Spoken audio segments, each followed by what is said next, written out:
Now, for turning to the WorldCP, we have Sarah and Anupama, and I understood that you are performing as a duo. So, ladies, it's totally up to you. We are looking forward to that. Thank you very much. And as I'm from Australia, I feel quite at home with the ice cream in my hand. So I might stay seated here if that's okay. Oops. Well, you remember who I am. I thought I would start with a very short story of what's happening in Australia at the moment, because today is 6 months since the Treasurer of the Australian government stood up and announced the annual budget, and that $100 million would be taken out of the Arts Council's budget over 4 years, which is 25% of their budget, and be given to the Minister to set up his so-called National Program for Excellence in the Arts. Needless to say, this has been quite a shocking experience for one and all, but the fact that the government thought that this was quite okay and reasonable thing to do without any consultation, without any input from the arts sector prior to the announcement, really for me was a shocking thing in my own country that this could happen. And I think it raises the point that I wanted to make by the end of my presentation, which points to the vision that IFACCA has in our new strategic plan, which is that we're really trying to aim for a world in which arts and culture thrive and are recognised by governments and people for their contribution to society. I think that's really the big challenge that we have ahead, is not just support for monitoring of culture, but even just the place of culture at all in governments, and I think that's a really big challenge. So I'm going to talk just very briefly about what's happening with WorldCP and come back to that point at the end. It's now about 5 years since Ritva Mitchell came to Melbourne to the World Summit and helped us launch WorldCP. Like you, I can't believe 5 years has gone by quite so quickly. And for us, this is a good moment to think about where have we come in that 5 years, and what will be the future for WorldCP. We've had fantastic partnership with Asia Europe Foundation over that time, and I'm going to leave Anupama to talk more about the details of what's been happening there.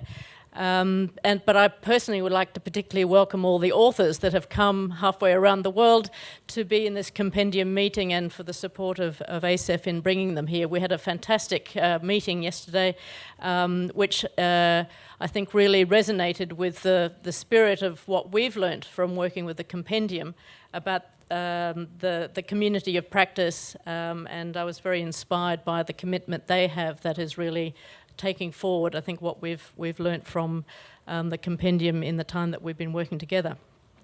We've also been delighted to be able to work with the European Culture Foundation, with Sveta, who was there yesterday as well, in their work in developing profiles for 8 Arabic countries. And we have the profiles already for Tunisia online, Morocco being developed, Jordan, Egypt, Syria, Algeria, Lebanon. All these profiles are just about to be published, and I think that's a fantastic achievement, and I really congratulate Al-Ghaid Al-Takafi and Etta Shahad for their work in under really dire circumstances, bringing together that information and also staying true to the grid, and what has been learnt from the Compendium experience to be able to publish those. I think this is a remarkable thing that WorldCP, through Compendium, has managed to do. We're having more challenges, I guess, in terms of Africa, the Pacific, and the Americas. And it is not from lack of enthusiasm or interest or partners or researchers. It's really just a financial challenge that we face, that despite our various applications and partnership development and conversations and visits, etc., we haven't been able to sort of develop the financial resources to actually develop those, but there's certainly interest in doing those. So in the meantime, we've been trying to support individual researchers.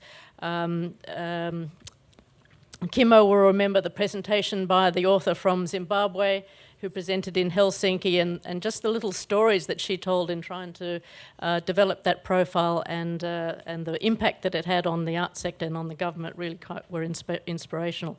Similarly, we've done the profile for Australia. Really needs updating now, but we're kind of working on that again to try and find some resources to describe what is happening in cultural policy in Australia. And then in the Americas with Chile, and also still trying to work on Canada and the United States to update in the case of Canada and to start in the United States a profile there. But again, all of this is really working with Andreas and with a number of the experts in terms of providing training opportunities, advice, working with Jörg on the website to make sure that what we're doing is very much in line with what has been set as the standard by the Compendium. After I leave here, I'll go to Malta. Because the board of IFACCA meets in Malta next week for various reasons. We have a meeting every 6 months, but particularly in Malta because this time next year we'll be having the World Summit in Malta. And I certainly hope that through whatever mechanisms we can encourage as many of you as possible to come and join us in Malta in October for the World Summit. But also I'm really delighted that, and she's down the back of the room, Nina Oboljen, who's obviously one of your esteemed colleagues, we've managed to tempt her to come and work as the program director for the World Summit, and that's just recently been announced, and she'll be coming to Malta next week as also to engage with the board of IFACCA to talk about the program. So that will be next week's news about the program theme, etc.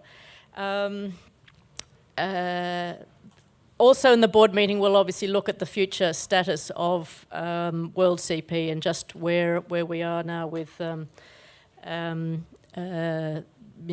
current situation and what the plans are for the future. Looking at both the positive impacts and also the challenges that we face in continuing it. But we keep our fingers crossed, and like Andreas, very much hope that when you celebrate your 20th anniversary, we'll still be with you working on it. We also had an opportunity yesterday to have a meeting of the International Working Group, which is really just the small group that we set up to bring together the Compendium people and the leaders of the regional groups. So Anupama was there and Sveta, as well as Jörg and Oliver, and looking at just all the practical things, the website, the technical issues, copyright, feedback from the authors, and thinking about the impact and really how can we do our bit to try and raise awareness of the value of the profiles and their usage. So I think that's all the kind of the practical things that I wanted to talk about. And really just, I guess, to go back to this bigger question of where does culture sit generally in society? How do we care about that? One of the things that IFACCA has been involved in the last 18 months is this campaign to try and have culture recognised in the United Nations Sustainable Development Goals. Because, as we all know, in the first 15 years of those goals, culture didn't even get mentioned, let alone, there being a goal. Now, we didn't succeed in actually having a goal in the final 17 goals, but at least culture has at least been mentioned in various places, and certain people have heard our voice and have said to us things like, hey, we didn't know that people in the culture sector actually cared about these things. This is great to finally hear someone complaining about this and trying to raise awareness. And that for us was a great shock, and it really led into a whole lot of discussions through UNESCO and through the cultural networks about indicators and this whole question of monitoring. And I think that is a very big challenge and a reality that we have to face, that culture is seen as really not a major player in the development agenda. We think we're terribly important and essential to development. But I hate to tell you, the rest of the world doesn't quite see it the same way that we do. So I think we have a big battle on our hands.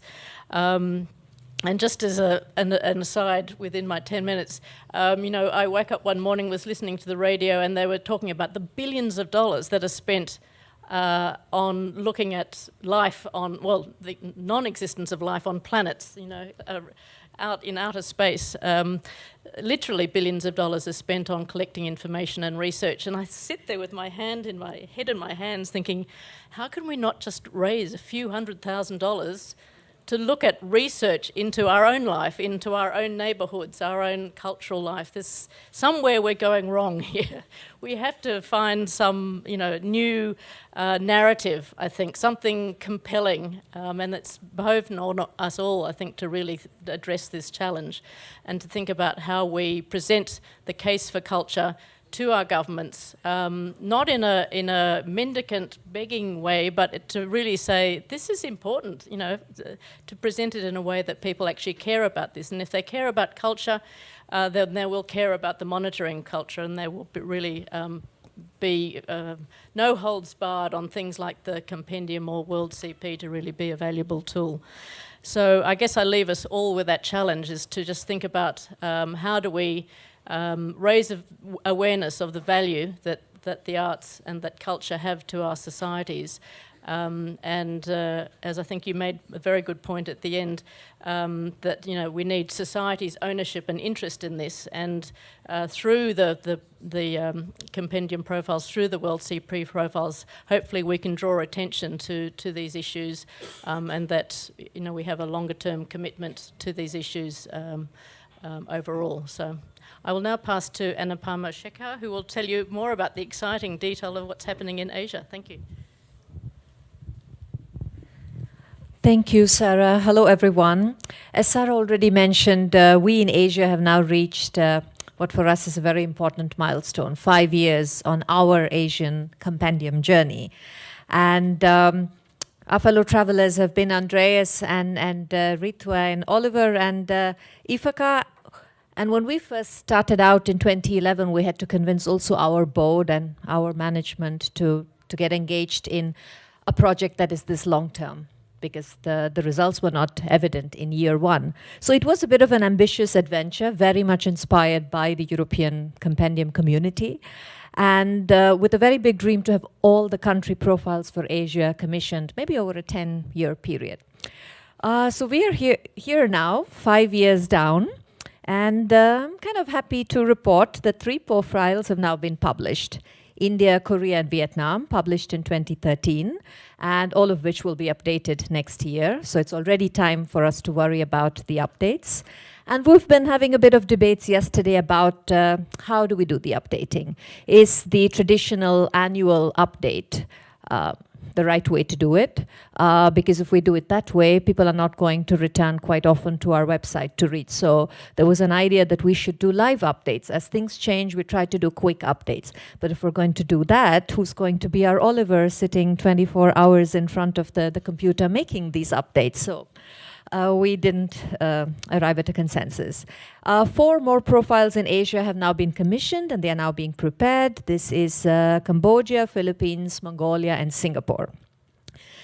We have a total of 8 partners, Asian partners now, of which 5 are ministries of culture, and the others are civil society organizations which are facilitating the whole writing process, because in some cases the profiles are first being written in the local regional language and then being sort of translated into English.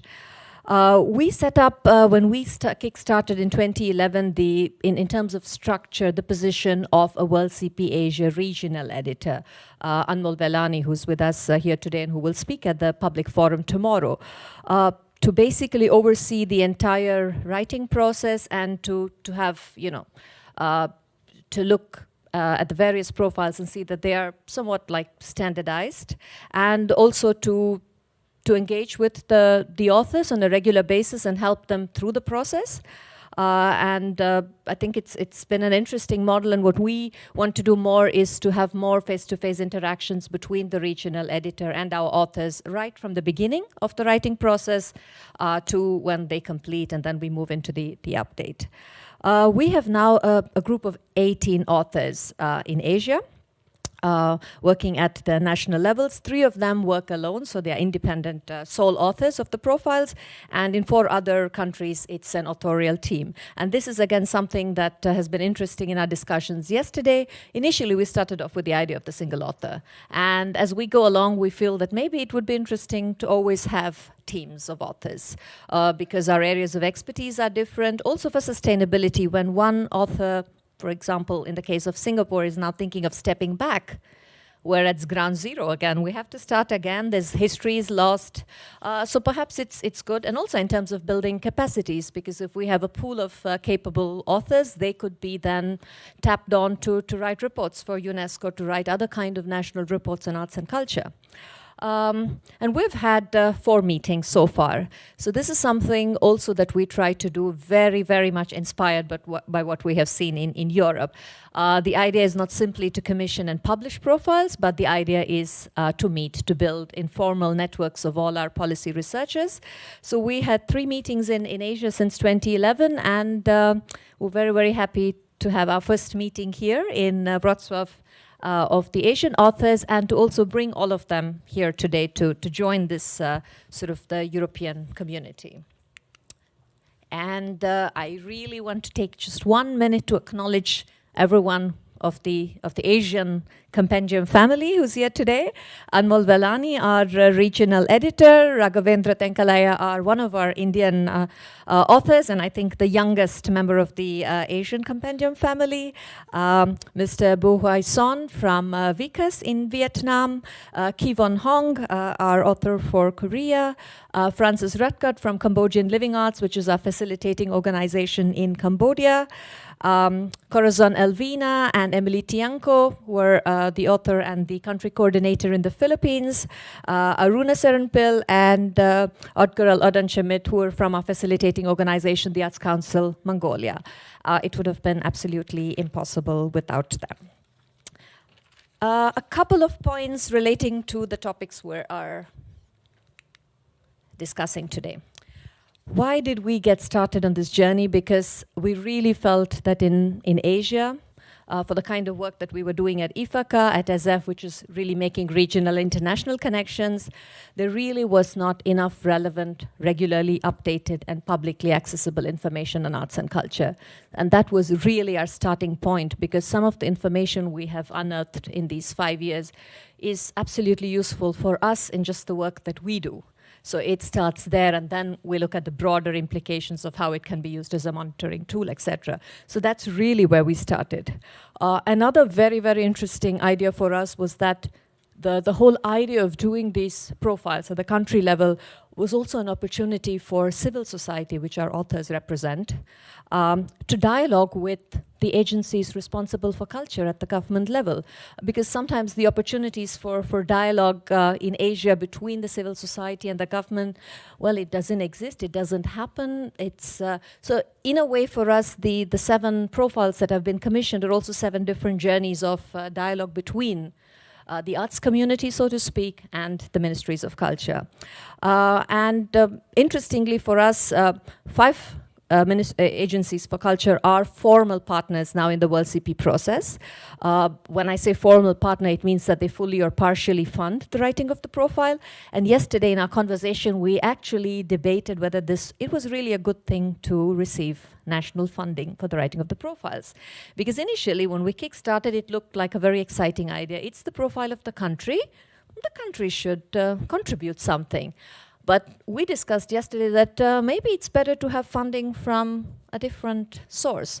So this is a question. How can we diversify our funding sources by taking national funds? Are we kind of not be able to be as critical as we would wish to be? Are we self-censoring? So this is an important question that we've raised. The other ways that governments now fund WorldCP Asia is, of course, simply providing access to information for the author, providing report statistics, supporting the mobility of the author to come to meetings such as this, which is also which for us is a very valuable form of contribution at the national level, and also promoting the profiles. And I just want to make one point about the 2005 UNESCO Convention, and I'm sure then we will return to it in our conversation.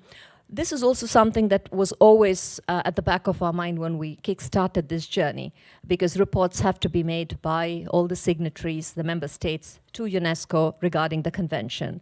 And here we see an absolutely fantastic opportunity to synergize our efforts, because these reports have to be written in consultation with civil society, which means you need people who know what's happening and who are able to articulate it in a way that would be useful for UNESCO. So this is exactly what we also do with the WorldCP profiles, and we have increasingly had interest from UNESCO in Paris, from the Cambodia office, and also in Indonesia to maybe synergize the WorldCP efforts with the whole reporting on the International Legal Convention. So here I think there's a fantastic way to also engage with governments to make this project, in a sense, in quotes, useful to them in a way, to show them the benefit.